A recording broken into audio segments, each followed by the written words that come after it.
మన వారాహి సిల్వర్ జ్యువెలరీలో అద్భుతమైన ఆఫర్స్ పొందండి మరియు కారు గెలుచుకునే గొప్ప అవకాశం. మరోసారి భారీ లేఆఫ్స్కు సిద్ధమైంది అమెజాన్. ఉద్యోగులపై పెద్ద ఎత్తున వేటు వేసేందుకు అమెజాన్ సిద్ధమైంది. 14,000 మంది ఉద్యోగులకు ఉద్వాసన పలికేందుకు అమెజాన్ సిద్ధమైనట్లుగా తెలుస్తోంది. Amazon web services, retail, HR విభాగాల్లోని ఉద్యోగులపై వేటు పడే అవకాశం ఉంది. లేఆఫ్స్పై అధికారికంగా అమెజాన్ ప్రకటించలేదు.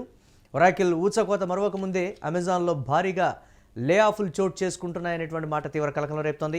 2025లో 14,000 మందిని, 2026 ప్రారంభంలోనే మరో 16,000 మందిని తొలగించింది అమెజాన్.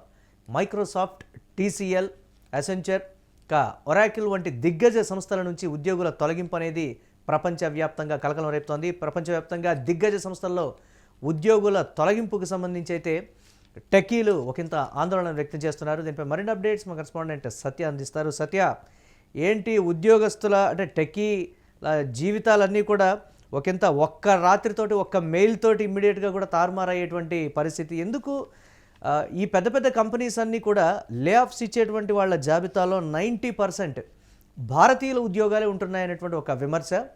గతంలో 16,000 మందిని గత సంవత్సరం, ఈ సంవత్సరం మరో 16,000 మందిని అమెజాన్ వెబ్ సర్వీసెస్ పెద్ద పెద్ద కంపెనీల టార్గెట్ అన్ని భారతేనా, లేకపోతే ప్రపంచవ్యాప్తంగా మేము లే ఆఫ్స్ ఇస్తున్నాము అని చెప్తున్నప్పటికీ కూడా అసలు భారతీయుల శాతం ఎక్కువగా ఉంటున్నటువంటి పరిస్థితి ఇది ఒక కలవరానికి గురి చేస్తుంది. ఏంటి, ఎలా చూడాలంటారు ఈ పరిణామాన్ని? ఎస్, డెఫినెట్ గా మీరు అన్నట్లు ఏదైతే 2025లో మరి 14,000 మందిని తీసేసిన పరిస్థితి కనబడుతుంది. అది మరొక ముందే మరొకసారి మరి భారీ కోతకు ఈ ఐటీ దిగ్గజం ఒరాకిల్లో అటు మరి 30,000 మందిని తొలగించిన తర్వాత ఇప్పుడు మరొకసారి కూడా అమెజాన్ కూడా మరి పెద్ద ఎత్తున ఉద్యోగులను తీసేయడానికి సిద్ధమవుతున్నట్లు తెలుస్తా ఉంది. ఇప్పటికే మరి సుమారు దాదాపు 14,000 మంది ఉద్యోగులను అమెజాన్ తొలగించనుంది అనేది కొంత సమాచారం వస్తున్న పరిస్థితి కనబడతా ఉంది. ప్రధానంగా విభాగాలు అయితే ఇక్కడ అమెజాన్ వెబ్ సర్వీస్ ఏదైతే ఉంటుందో సో దానికి సంబంధించి ఏవిఎస్ ఇది ఉంటుంది. దాని తర్వాత రిటైల్ రంగం ఏదైతే ఉంటుందో దానికి సంబంధించి హెచ్ఆర్ డిపార్ట్మెంట్ ఏదైతే ఉంటుందో దాంట్లో కూడా ఈ ఉద్యోగులు పెద్ద ఎత్తున ఈ 3 విభాగాల్లో అమెజాన్ వెబ్ సర్వీసెస్, అలాగే రిటైల్, అలాగే హెచ్ఆర్ విభాగాల్లో పెద్ద ఎత్తున ఉద్యోగులు కూడా పోనున్నారు అనేది తెలుస్తా ఉంది. దాంట్లో ప్రధానంగా ఇక్కడ హైదరాబాద్ సిటీతో పాటు ఇండియాతో పాటు పెద్ద ఎత్తున అన్ని దేశాలలో కూడా వీళ్ళందరూ కూడా మరి ఈ జాబులన్నీ పోయే అవకాశం ఉంది. ప్రధానంగా ఇటు అమెజాన్ తీస్తున్న దాంట్లో బెంగళూరు, హైదరాబాద్, చెన్నై ఈ 3 నగరాల్లో పెద్ద ఎత్తున మరి జాబులు పోయే అవకాశం ఉన్నట్లు ప్రస్తుతం తెలుస్తున్న పరిస్థితి కనబడుతుంది. పెద్ద ఎత్తున ఈ ఏఐ వచ్చిన తర్వాత ముఖ్యంగా ప్రధానంగా ఏఐ వచ్చిన తర్వాత దాదాపు 44% కంపెనీలన్నీ కూడా తన పునర్వ్యవస్థీకరణను ఏఐ ద్వారానే మొత్తం కూడా తీసుకుంటున్నాయి. ఏఐ వాడటం వల్ల కొంత ఉద్యోగులను తీసేస్తున్నారు అనేది కూడా తెలుస్తా ఉంది.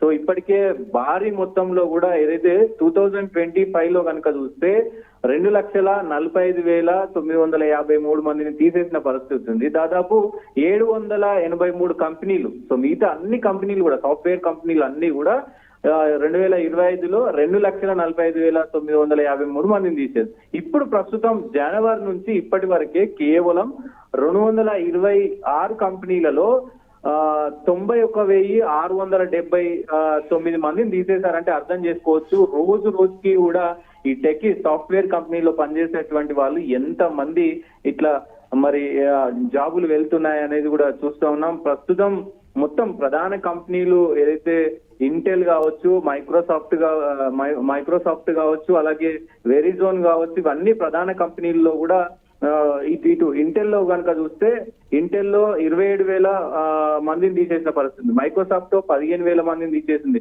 వెరిజోన్ లో 15,000 మంది. ఇట్లా ఏ కంపెనీ ఆ కంపెనీ ఈ కంపెనీ అనే తేడా లేకుండా మొత్తం కూడా అన్ని కంపెనీలలో ఒరాకిల్ లాంటి పెద్ద పెద్ద సంస్థలు, అమెజాన్ ఇట్లాంటి పెద్ద పెద్ద సంస్థలన్నీ కూడా వరుస బట్టి ఒకేసారి పెద్ద ఎత్తున 16,000 మంది ఒకసారి, 14,000 మంది ఒకసారి, 30,000 మంది అమెజాన్ లో ఇది చేయడం పెద్ద ఎత్తున చర్చనీయాంశం ఉంది. ఎక్కువ శాతం ఇండియాలో తీసేస్తా ఉన్నారు. ఇండియాలో ప్రధానంగా ఇటు బెంగళూరు, హైదరాబాద్ ఇక్కడ పనిచేసే వాళ్ళు పెద్ద ఎత్తున మరి ఉద్యోగాలు కోల్పోతున్నారు. ఆ ఉద్యోగాలు తీసేటప్పుడు కూడా అప్పటికప్పుడు మరి మెయిల్ వస్తుంది, మీ జాబ్ అనేది మరి పోతుంది అంటూ కూడా మెయిల్ వస్తుంది. కంపెనీ నిబంధనల ప్రకారం మీరు రిజైన్ చేస్తే కనుక 3 నెలలు ఏదైతే ఆ టైం పీరియడ్ ఉంటుందో ఆ 3 నెలలకు సంబంధించినటువంటి వాళ్ళ శాలరీస్ అయితే పడతాయి. లేకపోతే మాత్రం మీరు ససేంబ్రా అట్లెట్లా పోతుంది ఇట్లెట్లా పోతుంది అంటే మాత్రం ఒక్క రూపాయి కూడా వచ్చే అవకాశం లేదంటూ కూడా ఖచ్చితంగా చెప్తా ఉన్నారు. దీంతో టెక్కి సంబంధించిన వాళ్ళందరూ కూడా కొంత ఆందోళనకరమైనటువంటి పరిస్థితుల్లో ఉన్న పరిస్థితి కనబడుతోంది. ఖచ్చితంగా ఇది వచ్చిన తర్వాత ఈ మొత్తం టెక్నాలజీకి సంబంధించి కావచ్చు, ఐటీ సాఫ్ట్వేర్ జాబుల్లో కొంత భయం అనేది అయితే ఖచ్చితంగా ఉంది మురళి. దాంతో పాటు గతంలో మనం చూసినాం దాదాపు 2015 నుంచి ఇప్పటి వరకు కూడా సాఫ్ట్వేర్ జాబర్ అంటే చదువుకున్న తర్వాత ఉన్నత జాబ్లకి అంటే గవర్నమెంట్ జాబ్ రాకపోతే ఎటు ఫోకస్ చేయాలి అని అంటే సాఫ్ట్వేర్ జాబ్ చేయాలి అనే ఇది ఉండదు. కానీ ప్రస్తుతం ఉన్న సిచ్యువేషన్ లో సాఫ్ట్వేర్ జాబ్ కు సంబంధించినటువంటి కోర్సులు కానీ వేరే అంటే సాఫ్ట్వేర్ సంబంధించిన ఏ కోర్సునైనా కానీ అంతగా రిఫర్ చేయట్లేదు. కంపెనీలు ఎందుకు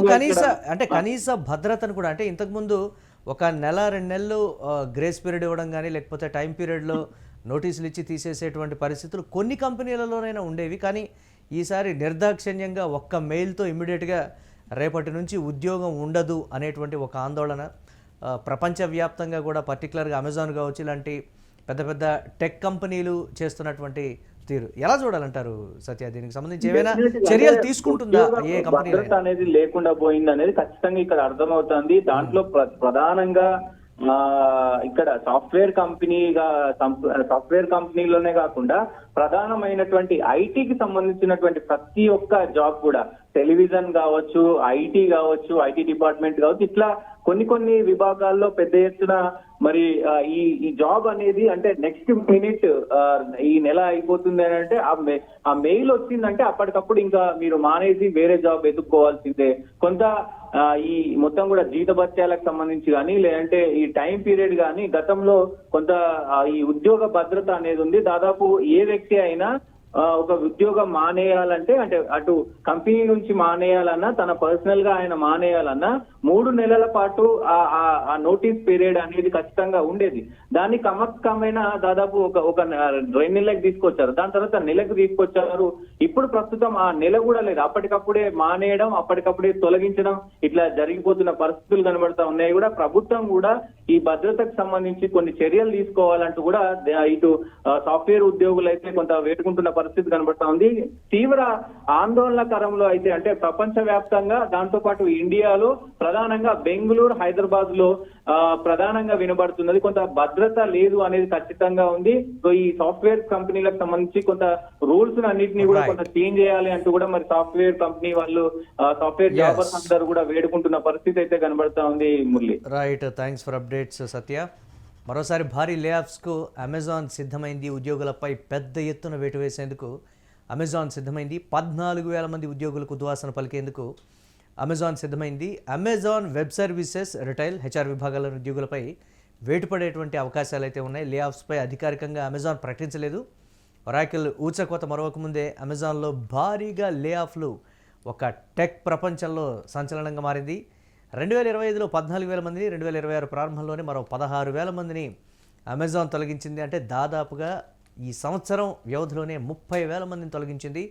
మైక్రోసాఫ్ట్, టీసీఎల్, యాక్సెంచర్, ఒరాకిల్ వంటి దిగ్గజ సంస్థల నుంచి ఉద్యోగుల తొలగింపు అనేది ప్రపంచవ్యాప్తంగా దిగ్గజ సంస్థల ఉద్యోగుల తొలగింపు కలకలం రేపుతోంది.